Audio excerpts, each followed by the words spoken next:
Welcome to subscriber. स्वागत आपका Ali maths में। दोस्तों आज की क्लास में हम लोग बात करेंगे class 10th mathematics NCERT chapter 4 quadratic equation. Quadratic equation में एक्सरसाइज 4.2 मतलब प्रश्नावली 4.2 का क्वेश्चन नंबर 1 का 1 सॉल्व करने वाले। लेकिन इससे पिछले के क्लास में हम लोगों ने प्रश्नावली 1.4.1 का क्वेश्चन नंबर पूरा डिस्कस कर चुके हैं, जो कि बनाया गया है। डिस्क्रिप्शन में लिंक है या ऊपर आई बटन लिंक है, आप जाके देख सकते हैं। आइए इस क्लास में हम लोग क्वेश्चन नंबर 1 का 1 सॉल्व करेंगे। क्वेश्चन क्या, क्वेश्चन पढ़िए। क्वेश्चन नंबर 1 का 1, गुणनखंड विधि से द्विघात समीकरणों के मूल ज्ञात करें। क्या बोल रहा है? गुणनखंड विधि से। क्या? गुणनखंड विधि से बोल रहा है। ये गुणनखंड विधि से आपको द्विघात समीकरण का मूल ज्ञात करना। अब समीकरण क्या है? x² + 3x - 10 = 0। ये आपका द्विघात समीकरण है और इसे सॉल्व करना है। कौन सा विधि से? गुणनखंड विधि से। तो सवाल लिखिए, x² + 3x - 10 = 0।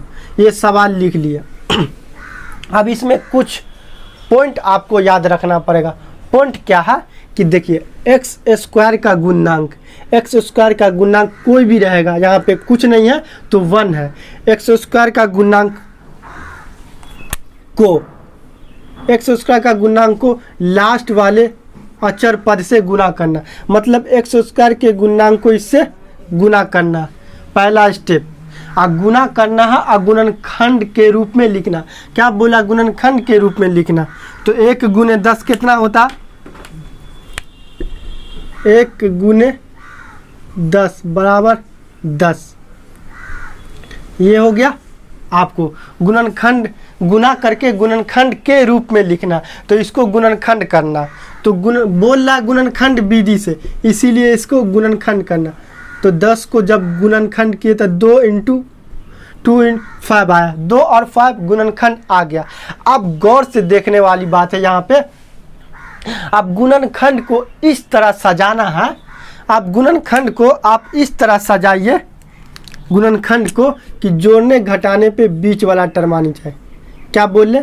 गुणनखंड को इस तरह सजाना है कि जोड़ने घटाने पे बीच वाला टर्म और गुना करने पे गुणनखंड मतलब 10 आ जाए। तो 5 में से 2 जाएगा तो 3, 5 में से 2 जाएगा तो 3। तो गुना करने पे 5 दूना 10, 10 हो गया, और 5 में से 2 जाएगा तो 3, बीच वाला टर्म आ गया। अब आगे सॉल्व करेंगे। देखिए, x²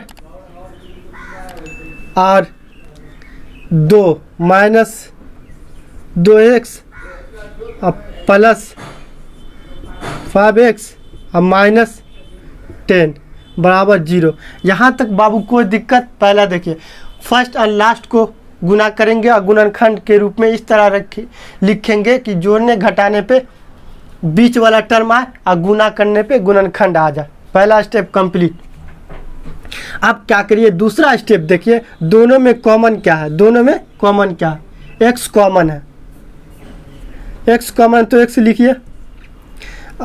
x² में से जब x कॉमन x ले लिए तो बचा क्या? x। और फिर 2x में से x ले लिए तो -2 प्लस। अब ये दिन, अब एक बात और याद रखना, ये बॉक्स आया ना तो आप आंख बंद करिए और ये बॉक्स को यहाँ पे लिखिए x - 2।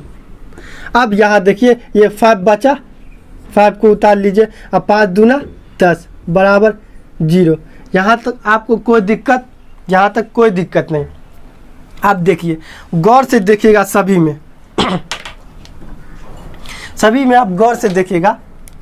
ये पूरा में देखिए, ये कॉमन, और ये पूरा में देखिए ये कॉमन। तो जो कॉमन है उसको बाहर ले लीजिए। तो x - 2 कॉमन, कोष्ट बचा क्या? इसमें x - 2 कॉमन, ये तो x बचा, और इसमें क्या बचा बाबू? +5 = 0। यहाँ तक कोई दिक्कत? कोई दिक्कत नहीं।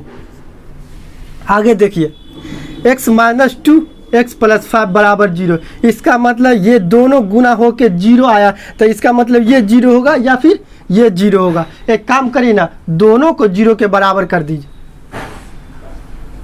x माइनस 2 बराबर 0 और x प्लस 5 बराबर 0। तो इसमें बराबर की इस पर माइनस 2 है तो उस पर जाएगा तो 2, इसीलिए x बराबर 2। बराबर की इस पर प्लस है तो उस पर जाएगा तो माइनस, इसीलिए x बराबर -5। x का मान आ गया यहाँ पे 2 और यहाँ पे x का मान क्या आ गया -5। आपको क्या बोल रहा था क्वेश्चन, गुणनखंड विधि से द्विघात समीकरणों के मूल ज्ञात कीजिए। गुणनखंड किए और गुणनखंड विधि से x बराबर 2 और x बराबर -5 इस समीकरण का हल है, मतलब मूल है। इस तरह हम लोग सॉल्व करके एग्जामिनर को बता सकते हैं।